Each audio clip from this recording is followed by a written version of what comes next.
आत्मीय भाइयों एवं बहनों, प्रणाम। कैसे हैं आप? आपको सफल जीवन की दिशाधारा पुस्तक से शक्तियों का सदुपयोग ही संयम सुना रहे हैं। आपको परम पूज्य गुरुदेव के सूत्र सिद्धांत विचार, लेखक ब्रह्म वर्चस्व।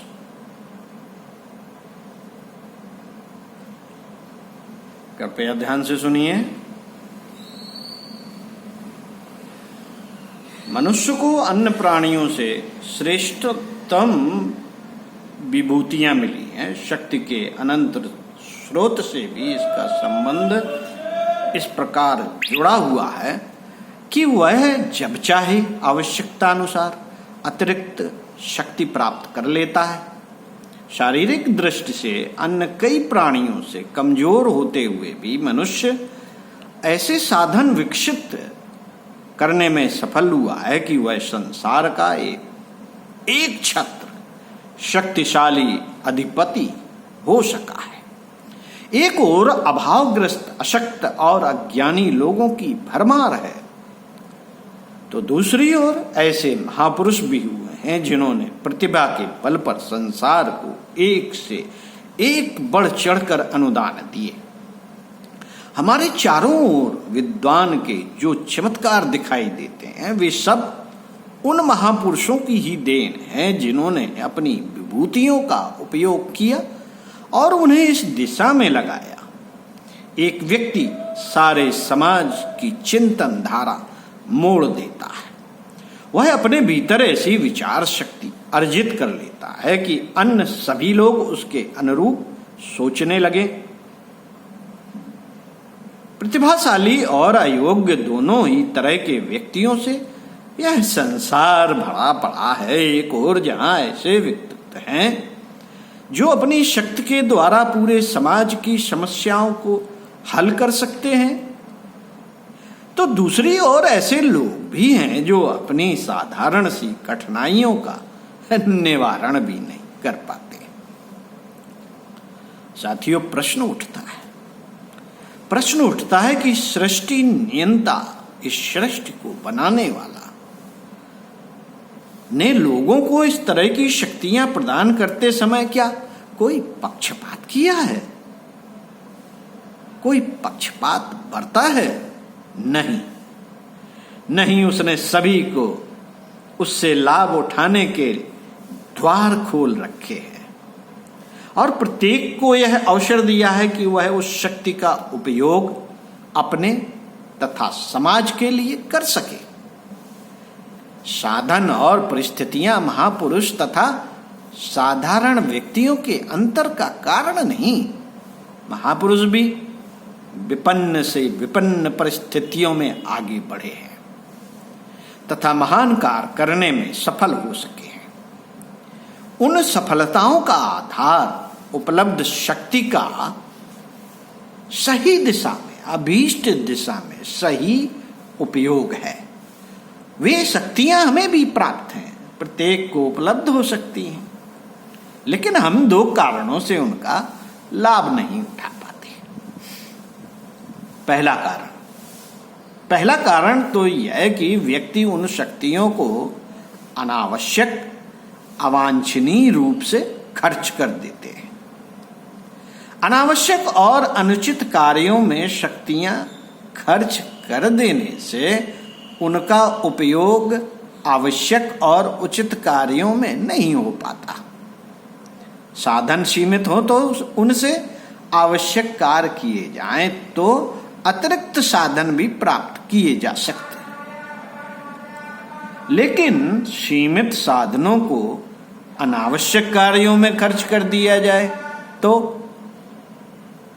वे साधन समाप्त होंगे ही, आगे के स्रोत भी बंद हो जाएंगे। उदाहरण के लिए कोई व्यक्ति व्यवसाय उद्योग प्रारंभ करना चाहता है तो उसकी योजना ठीक हो तथा वह योग्य हो तो पूंजी की कमी अन्यत्र से भी पूरी की जा सकती है। कोई भी सरकारी या गैर सरकारी सहायता मिल सकती है, कोई भी पार्टनर आपकी मदद कर सकता है, लेकिन उस पूंजी को वह अपने शौक और मौज में ही खर्च कर दे तो उसे कोई सहायता देने के लिए तैयार नहीं होगा। पास की पूंजी तो समाप्त होगी ही। अपनी उपलब्ध शक्तियों को हम जब अनुचित कार्यों में खर्च करते हैं तो शक्ति प्राप्त करने की पात्रता खो देते हैं। हमारे लिए वहां शक्ति का स्रोत बंद हो जाएगा। अपनी शक्तियों से लाभ न उठा पाने का दूसरा कारण उन्हें सही दिशा में प्रयुक्त न करना। भाव की शक्ति जब इकट्ठी हो जाती है तो उसका उपयोग करना ही पड़ता है।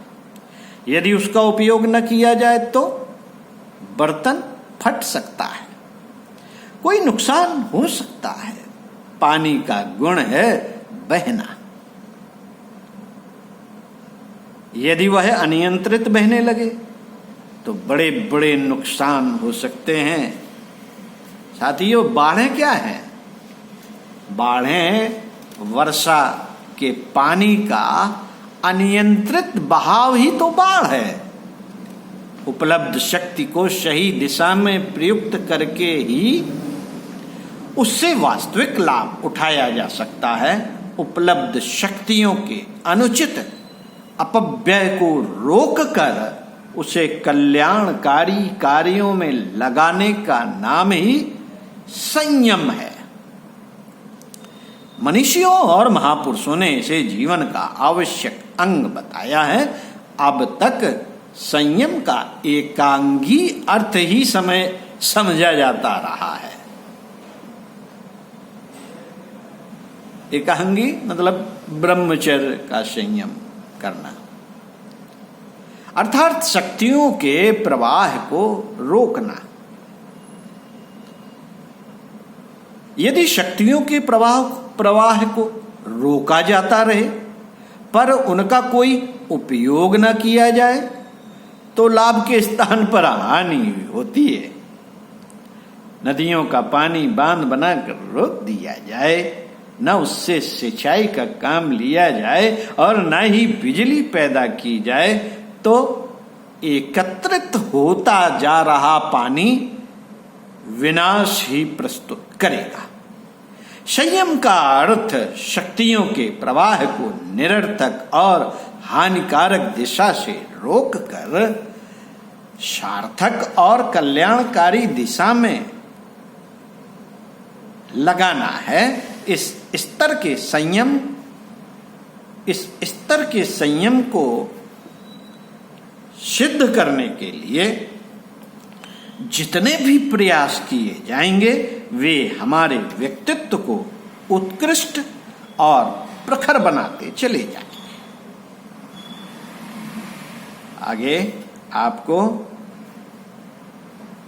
संपदा का सदुपयोग, शक्तियों का सदुपयोग ही संयम है, ये आपको बताया गया।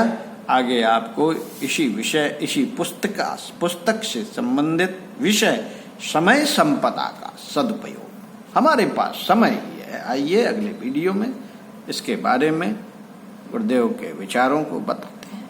ओम शांति।